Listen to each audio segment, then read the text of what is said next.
ഒരു യുഗം ഞാൻ തപസിരുന്നു ഒന്നു കാണുവാൻ, കഴിഞ്ഞ കാലം കൊഴിഞ്ഞ സുമം പൂത്തുവിടർന്നു.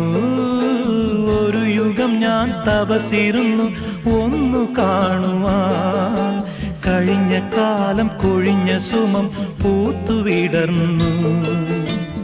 മൂകമാമെൻ മനസ്സിൽ ഗാനമായി നീയുണർന്നു.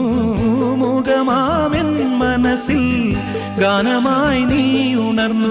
ഹൃദയമൃദുല തന്ത്രിയേന്തി ദേവാമൃതം വൈശാഖസന്ധ്യേ നിൻ ചുണ്ടിലെന്തേ അരുണ സഖിതൻ അധര കാന്തിയോ.